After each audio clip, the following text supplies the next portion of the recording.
what you desire to have, to feel, to think. Because you have to think from it to have it. If you're thinking of it, that means you don't have it, right? That's absolutely correct. And I want to use that term going back to being born again. When you make that turn, when you make that change, that's a new birth taking place. Would you agree? Of course it is. When you change your mind, that's a new birth. That's all you have to do is just change. You're told, change your mind, change your world. I mean, that sounds very, very simple to me. But, you see, we've heard these things many times. And so we don't give them the power that they actually have to use it. And you have to use it. You have to be it. You have to do it. As a man thinketh in his heart, so is he. And if you're not what you want to be, then you got to change your thinking, right? That's absolutely correct. Somebody asked the question, can you expedite all of your manifestation? You know, if you're waiting on something, you know, Neville said that there's an appointed time. Some disagree with that. The question to you is, can you expedite a manifestation? No, because if you're trying to expedite it and you're not thinking from it, you're thinking of it. See, that's the difference that makes a difference. Be a thing. That's all you have to focus on. Just be it. Whatever it is, God's going to make it. It's not up to you. Right? You're absolutely right. I did a talk on that recently talking about the bridge of incident. That's not our business. Our business is seeing from the end. Would you agree? That's it. What's happening now in the world, that's really none of your business because you didn't set it up. What are you setting up for self? Because that's the one you need to focus on. That's the one you're living with, self. And if you would monitor your own inner conversations, I mean, even that stuff that you do that you really don't pay attention to, that's not wise.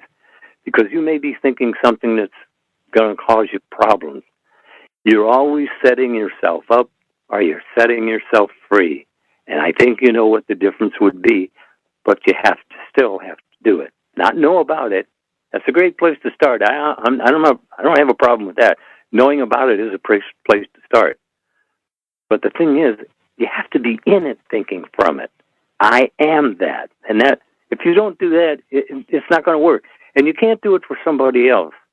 In other words, I've often thought about just walking down the aisle and touch them on the shoulder and they'd get it. But it doesn't work that way. Nobody else can do it for you. You have to do it yourself. First person, present tense, experiencing. That's what you want, right? That's exactly what you want. You may not think that you want it, but that's what you want ultimately. Yeah. Somebody asked a two-part question, so I want to ask the first question first. Do you think that we've lost or misunderstood how to pray? First question. Oh, yes. Yes, that's it. That's exactly it. They missed it. Because if you're going into prayer feeling you're not going to get it, then you're not going to get it. If you go into prayer feeling that God is going to grant you whatsoever you ask, because he said he would, if you believe it, you got it. Next question. I love that. I just want to touch on this briefly. Okay. If you understand, I wasn't taught growing up, and I've been into the religious community for a long time, but I wasn't taught about the feeling aspect of prayer. I was just taught about the verbal aspect of prayers. So most of us only know the verbal aspect of prayers. We talk, and we say prayers are not being answered, but we haven't been told that we also need to feel. Would you agree? Right. Feeling is the secret. That's it. In other words, if you're not really feeling it, then you're not really thinking about what you really want. Attitude awareness and imaginational control, because everything is first only imagined. Everything. I've got thousands of articles in this room, and there's not one of them that didn't have to come through an imaginal activity. Isn't that right? That's absolutely correct. The next portion of that question is, the miracles of Jesus, are they available to us today? Everything is a miracle. Come on, everything is a miracle, or nothing is. I mean, The whole idea of life on this earth is an absolute miracle. I mean, you have to think of living in miracles because you are. You may not recognize them now, and that is your problem, is that you're not recognizing that you're already living in and thinking from miracles, but you don't see them as that. You have specific things that are miracles. Everything is a miracle because God, there's only God, so anything that's created is a miracle, isn't it? It is. I love that you said that, and I pray that it seeps down into the hearts of the listener. Everything that you're doing, you may discount it. You may say that it's not this, it's not that. We qualify. You know what I'm saying? We give it names. We name the beasts of the field, and we say that this is bad, this is good, this is okay, but I don't like that. So we qualify these things, and the things that we don't like, we say those are not miracles. But it all takes the same miracle-working power known as God. Would you agree? That's right. Look, there's only one power, God's. He gave it to us, and we're misusing it. Simple as that. He gave you his power. Choose this day. And he didn't put any parameters on that choosing, did he? He did not. Oh, well, and so you're free to choose anything you want, and you're doing so. And you don't have to watch the television news very long to see that they themselves are makers of themselves. I mean, we were watching a program there where they were, it says, catching smugglers. And this one woman had these suitcases, and they were extremely heavy. I forgot how many kilos of heroin they had in it, in the bags and that. But man, she just went into berserk. She said, "Oh, just let me go home. Just let me go home." And the guy says, "Well, no, it don't work that way, lady." But I mean, she was really upset. And she had gotten into something over her head. But you know, the thing of it is, that's what she expected. You see, you can't get away from that. That's what they expected. And you can't get away with it because all your expressions give you away to the people who are looking to find the smugglers. And they went through quite a few, and you got to see the people who were the guilty people, and all of them had the same mindsets. They were worried about getting caught, and they got caught. There are those who don't worry about getting caught, and they don't. That seems to be simple, but boy, it really is right. What do you think? It is. It's funny how life plays out in every aspect of whatever it is that we're doing. We think that this doesn't apply to the law. Let's say drug trafficking, but the good stuff applies to the law. It all applies. It goes back to what Mr. Lindell said. Everything's a miracle. And there's a gentleman in the group, Michael. I had put a post up about something about how we think divided, speaking of individuals. And Michael was so set on making sure that everyone understood God isn't divided. God is one. And it goes back to it's all God.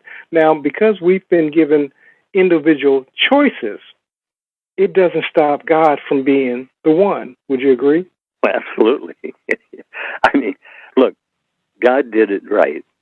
What he did was he gave himself an out of our problems because he literally gave himself an amnesia so that he doesn't really know what you're doing, but he knows what you're doing. But it's you who actually are thinking feelingly all the time. But about what? See, what you're thinking is what you're drawing into your world. Not something you don't want to experience. Then stop it. And you can do that. I mean, I could clap my hands and you'd look around and that would be enough to change your thought, wouldn't it? It would be. Because people let themselves get caught up all the time. We're here talking, and a guy goes by with a motorcycle or a fire engine or something, and it attracts your attention for just a second. For just a second, you see, you're away from it. Can you get back to it? That's the thing. is getting back. Everybody gets lost in thought. But when you get back, when you see that the thought that you're thinking is not lovely and of good report, stop it. Isn't that what you say? Stop it? Exactly what you say. And what else could you say? Stop it. Just say it to yourself. Stop it. I've done that when I'm out somewhere and there are people around, and I suddenly just say, stop it. I know where it's going. See? Yeah, they look at you like... That's why I'm laughing. Go ahead, please. Well, you're in charge. Why not take charge? He gave you this day, didn't he? He did. Well, then you're in charge. And so you actually are in charge, whether you're paying attention or not. So it's better to pay attention being in charge. I found that out right off. But even then, I'd still forget it. You see, man is so forgetful in so many different ways. But if you'll make a suggestion to yourself, that's what you're doing. You're suggesting to yourself most of the time. But what are you suggesting? That's the question. What are you suggesting to yourself? Do you even know you're suggesting to yourself? You would, if you thought about it long enough, you'll see what you're thinking about you. And that's what's important. Not what somebody else thinks about you. That's what ego gives you, that privilege of wondering what everybody else thinks about you. That's not important. What do you think about you? That's what's important, isn't it? It's absolutely what's important. Matter of fact, it's paramount, because until you get down what it is that you think about you, everything else is irrelevant. Would you agree? That's right. And once you understand that you're in charge, you see, you're free. That's what freedom is. I mean, you're either setting yourself free in your conversations, or you're setting yourself for whatever you're thinking about. Because that's it. As you think, you are, you do, you be, and you're a thinking, feeling being. So you're on all the time. So what are you generally thinking about? Because that is you, right? It is. That's it. So the next question: how does one go about achieving an outrageous goal? The same way you achieve what you're doing right now. If you're thinking from it, you're creating it. If you're thinking of it, you're denying yourself. As you think, you are, you do, you have, you be. Just watch what you're thinking about, right? Absolutely. I want to add this to that. God don't see big or small. Would you agree? No. He does. He won't. As a matter of fact, he is you, allowing you to do the thinking. What are you thinking? He is the power, and he backs you up, whatever you're doing, good, bad, or indifferent, because he gave you choice, and you are choosing. But what? Is it lovely in a good report, or are you just binding yourself down to ideas and attitudes you don't really like? But you can do so. You can change. Look, how can you be blamed for doing it wrong unless you could have done it right? Right? That's correct. At that point, you're without sin unless you know the difference between wrong and right. Would you agree? Of course. Everybody does. Everybody does. If they're thinking about what they're guilty about, that's it. That's exactly that. That's your life. That's what you'll be doing. That's what you'll be having. What are you thinking about? That's all you have to ask yourself. Am I setting myself up or setting myself free? Because that is exactly what you're doing with every thought. It's either in your favor or it's not. But as you think, you are. Just listen to that. That's right out of Scripture. I'm not making anything up, believe me. It was all new to me. Oh, I heard this from that, from the Bible, but you hear it, but that doesn't mean you know what you're hearing, or that you're even interested in following through with it. But that's the whole thing, is following through. If you follow through, you got it. If you break off and get lost in thought, well, no, that's not the plan. The plan is as you think you are. Can you handle it that simple? That's the question. That's the question. And it goes into our next question because it's actually linked to this, and I know what you're going to say, but I'm going to put it to you anyway. How do you keep focus while others around you are negative? Well, yes, I understand what you're saying, and I know what you mean. But actually, you have to go alone. You have to go alone enough of the time to actually catch yourself thinking. And I say catch yourself because so many people are lost in thought most of the time. And I find myself lost in thought, and I go, what was that about? Why were you? Where were you going with that? See, you have to ask yourself, because if you don't ask, who's going to ask you if you don't ask yourself, right? That's true. And I just want to add to that, their thinking isn't our business. Our thinking is our business. That was my problem. I was in everybody else's business and not minding my own. And I wondered why everything seemed to be going wrong, and I couldn't figure it out. And as a matter of fact, you don't figure it out. You're told to go into silence. Now, silence is not just being still. The silence is altogether different. Because there, in the silence, you're not really thinking about anything, really. I know you can do this. But people say, well, I can't think about nothing. Well, yeah, actually you can. You're told that if you'll do that, if you'll contemplate and meditate on what you say, maybe not that you believe, but that's what you want to believe. But you have to focus on it long enough that you will believe it, and then that's what you'll experience. But you still have to show up.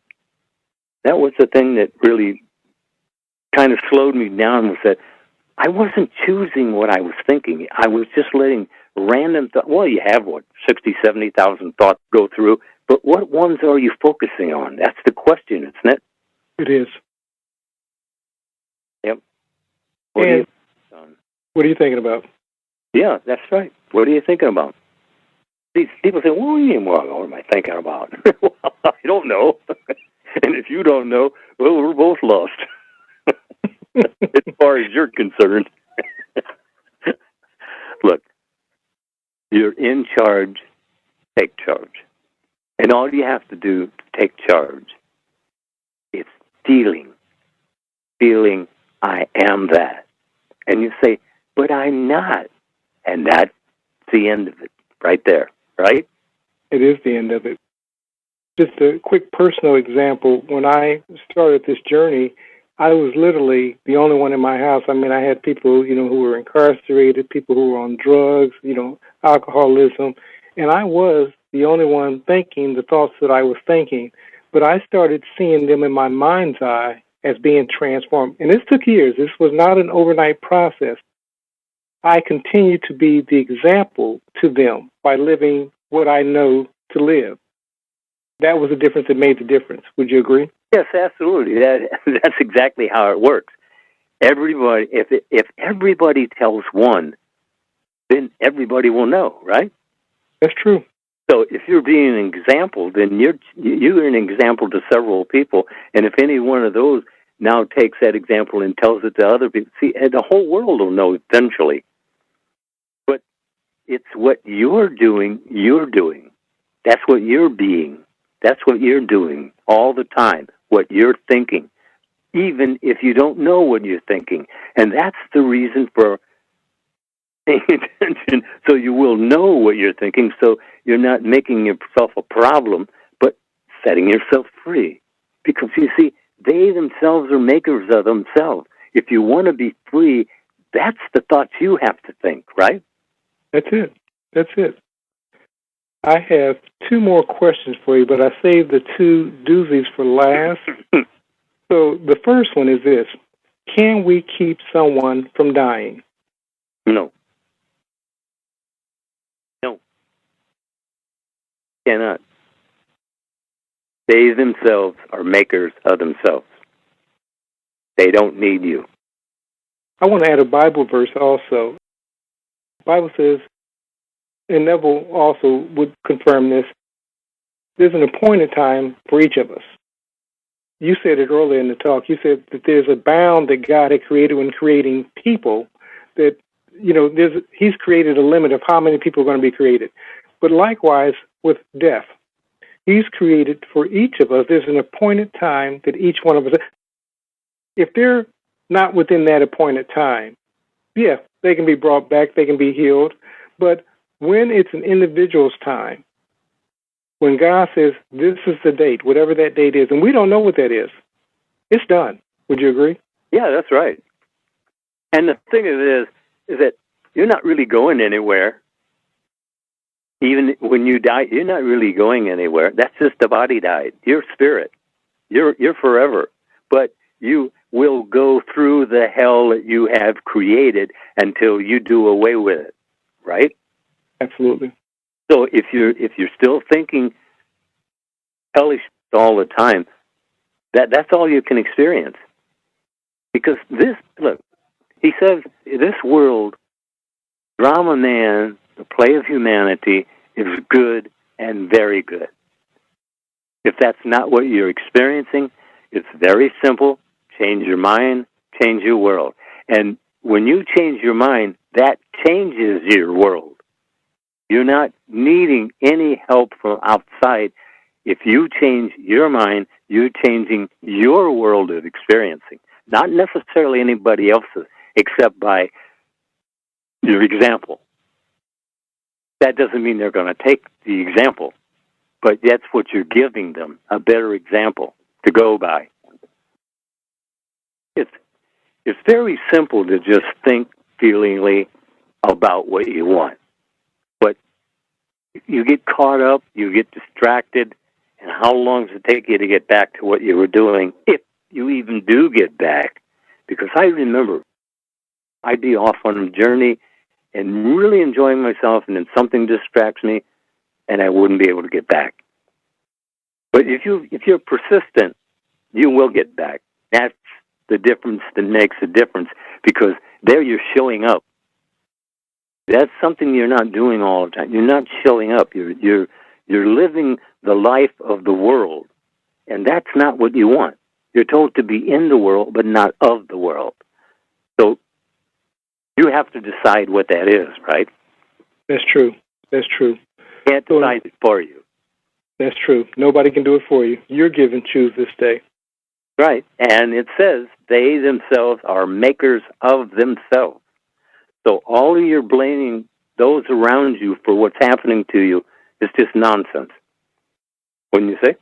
I would say. So coming to the last question as we're winding down. Now, I'm trying to phrase this so that I can get a response from you, because I know that we do these talks not for us and not to glorify us, but you want something. What is your process when you decide in your mind's eye that you want to manifest or that you want to create something in your life? What is it that Mr. Lindell does? Think only on things that are lovely and of good report, but nobody does that. 40 years I've been teaching this. I still have to focus myself on what it is that I want. And if you're focusing on what you want, you'll get it. But if you're focusing on how it comes, that's different. That's God's idea. In other words, you're told to choose it. He'll make it so, but you have to choose it. And what you are experiencing is what you have chosen. If God was choosing for you, you'd be experiencing quite a bit different, I assure you. Wouldn't you? You would. So you live from the end. Well, I try to. I get distracted by the world around me just like everybody else. But the idea is you just have to call a halt to it, because it'll take you over. You see, that's what ego wants to do. Ego wants to run the show for you. And ego is the negative, really, in your life, but he wants to run the show. And you let him. In other words, he has no power. He isn't even existent, but you can make him existent if you'll feel that he's running the show because that's what he wants to run the show. And you have to be careful because he is running the show in most people's lives. But you can take control because you're given to choose. That's it. If you deny him, he goes away. If you listen to him, then he'll stay. And that's all there is to it, really. Wouldn't you say? I would. And it goes back to in ending, it goes back to the lady says, how do you achieve an outrageous goal? You decide. Would you agree? Well, actually, you're not actually achieving the goal. God's achieving it for you. You're asking. That's all you're doing is asking. And if you can ask, believing is receiving. If you can't believe it, then you can't have it. It's simple as that, isn't it? It is. So it goes back to they have to decide. The action is to making the decision to have that goal, correct? No, absolutely. You know, that's what all these talks are about, isn't it? It is. We're telling them, show up, ask, believing is receiving. If you can't believe it, you can't receive it. It's as simple as that. But it is there to receive. See, the whole idea of giving you life and giving you choice is that it's there for you to receive it, but you have to ask for it. If you don't ask, you don't get. And asking is just being it. I am that. That's all there is to it. I struggle with it myself because it's hard to stay focused on something if it's something you feel is really big or really out of your scene. You're not being denied anything. All denial is self-denial, we're told. So if you feel you're being denied, it's you doing the denying because God's denying you nothing. He gave you choose this day, and he didn't put any parameters on it, so you're in charge even if you're out of control, right? True. And I want to add this, and I want you to answer this. You know, I'll keep saying one more last thing. But in saying that, the desire itself says to you that you have the ability to manifest that thing that you desire. Would you agree? Absolutely. Look, if you can desire it, it's yours. As long as you go along with I am that, it's yours. When you're thinking outside of that, well, then it's not yours. In other words, you're either thinking positive or negative, and I'll let you yourself decide what's positive and what's negative, because there's a lot of things I would think is negative, other people think is great. So you got to be careful of what you're thinking about. That's one thing. That's just right there, right in your face. What are you thinking? Because you're going to be experiencing it. That's all you have to remember. What you're thinking is what you're going to be experiencing. Lovely and a good report, great. Not good. That's all there is, isn't it? It is all there is. So I'm going to ask one last question from Dave, the Iron Tamer. Okay. Action and inaction. When should we, because, you know, a lot of people think that the only thing you need to do is just think, but no action. Isn't there a combination, or what is the balance between that?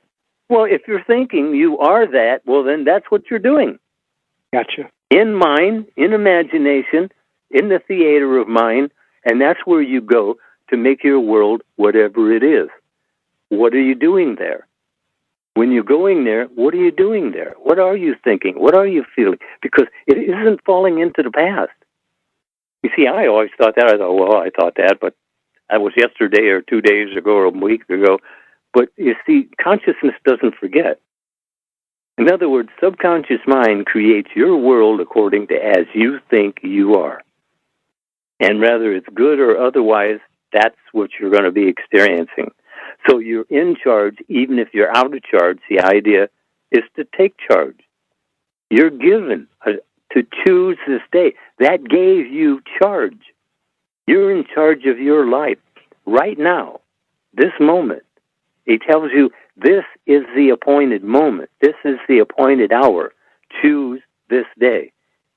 What are you choosing? That's all you have to ask yourself. What am I choosing? What am I feeling? What is it? That's all you have to do. If you know that and you follow that, you're free.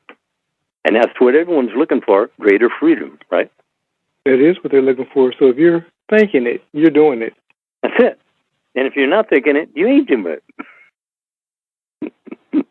That's wonderful. You can give it all the lip service you want, but if you're not doing it, you're not thinking it. That's it. That's it.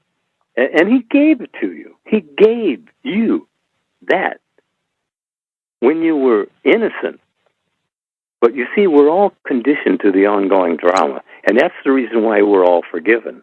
Because we're conditioned out of our mind by the ongoing drama. But to get back in your mind, that's when you have to start making the decisions. And that's really a tough thing for most people, is to make and stay with whatever it is that you really desire. But desire is your escape. You desire freedom and really desire it, you'll have it. But if you keep seeing reasons why you don't have it, then you won't have it. It's in other words, it's like Neville told me, you don't sound like you're on your own side. and actually, it kind of upset me when he said it, but, you know, as I started thinking about it, yeah, actually, who else is in charge of me? That's it, isn't it? It's a powerful question, but that's truly the question. Who else is in charge of me if I'm not in control? That's it. The whole world can make impressions, and as you're impressed, you express. So why wouldn't it be that you'd be impressing yourself so that you know what you're going to be expressing, right? That's true. So, sir, in winding down, I'm done with the questions.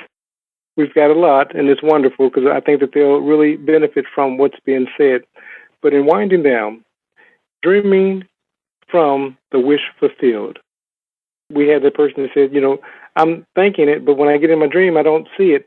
What would you say to the listener in closing about thinking and dreaming from the desired end? Actually, it's all focus.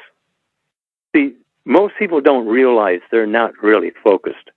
I mean, I was in the market, and I'm looking all around because I was looking for my wife. She says, "Oh, I'm going to go over here," but then she goes there, and somewhere else, and I can't find her. And I'm looking, and someone says, "Can I help you?" And I go, "No, I'm just looking for my wife, but if I can't find her, there's plenty of other women around here." And she looked at me like I was a deviant. But, you know, you can't joke with some people. That's true. Everybody can't take a joke. Yeah, really. You know, but, I mean, she walked away with a real look on her face. But, yeah, I guess you shouldn't surprise people with your jokes. Yeah, and sometimes I try to forewarn people. Sometimes mine can be a little off, so you have to bear with me. But, yeah, everybody's not able to receive what it is. Yeah, not everybody's on the same track you're on. That's true. That's true. So you have to figure that. If the conversation's already kind of like, you know, fun conversation, then you can go along with that. But just out of the blue, sometimes it's taken really wrong. Yeah, that's true. That's true. Well, sir, it's been a pleasure. Well, I'll tell you, it's nice to have such an hour in my life every so often. Well, I tell you, it's truly appreciated. There's a lot of people that you'll never know how many people you're impacting, how many people you're touching, but they love you and they appreciate the message. I appreciate the message myself when I heard it, and I hope they do too, because that's what it is. It's supposed to spark in you the flame. You're on fire all the time, but you have to let it out. You have to really let it out. Knowing about it is not the same as thinking from it. And thinking from it, even though you don't have it, it is yours. See, that's the thing. In other words, don't be trying to tell God how to do what you want. That people do that. People come on a private interview, and the first thing they're talking about, they're actually instructing God as to how to put together what they want. And it don't work that way. You be it, and he makes it so. Great close. Sir, We'll talk soon. I appreciate you. Talk to you later. All right, sir. Thank you. Thank you.